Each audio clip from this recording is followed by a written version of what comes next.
Between the head and the hips, 24 vertebrae. Between each vertebrae, there's a disc. Now, inside the spine is the spinal cord. And in between each vertebrae, there is a nerve that exits through an opening called the foramen. Typically, when you have sciatica, pinching of the nerve of the spine, it's the bottom three. So what happens is that opening, it's an opening where the nerve comes out, will physically somehow be compromised. It'll be smaller. And what will make the opening smaller? Number one is a bulging disc.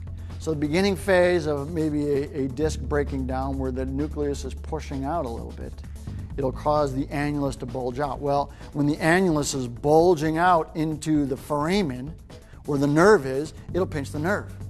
Second one is a herniated disc, where the nucleus, the center portion of the disc, pushes through to the outside, through the annulus, into the spinal canal, into the area where the foramen.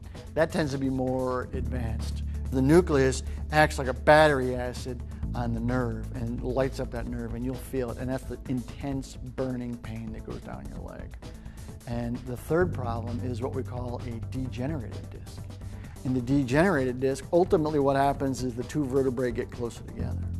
And as the two vertebrae get closer together, the opening physically gets smaller. The fourth problem that will cause sciatica is what we call stenosis.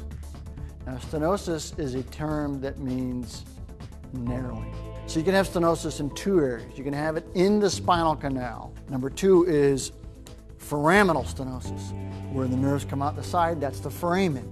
Sciatica can be very often pain in the back, sort of down into the glutes, sometimes down to the knees, sometimes all the way down to the foot, but it's not just the pain. There can be muscle weakness that goes with it. There can be some burning sensation. It depends on what part of the nerve is being pinched, and each nerve is responsible for a different sensation. So depending on which part of the nerve is being pinched, you'll get different sensations, but typically it's something that's going on down the leg. You can affect the disc with surgery, but very often what you're doing is you're taking the disc out, and then you're fusing it. But what we do is we rehydrate it.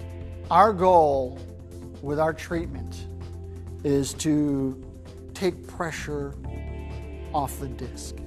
And as we take pressure off the disc, we get healing in the disc.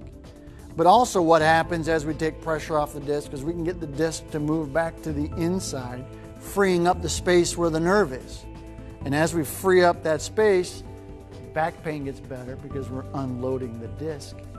We have the ability to free up the nerve in ways people have never had before. So it's not uncommon that our patients that have tried everything get better. If you're suffering from neck and back pain, call the Illinois Back Institute for a free evaluation at 877-472-5171. Like us on Facebook for free tips, videos, and more. And follow us on Twitter to ask Dr. Jeff different questions. Or go to IllinoisBackPain.com. Heal the damage, rejuvenate your back, and live pain-free.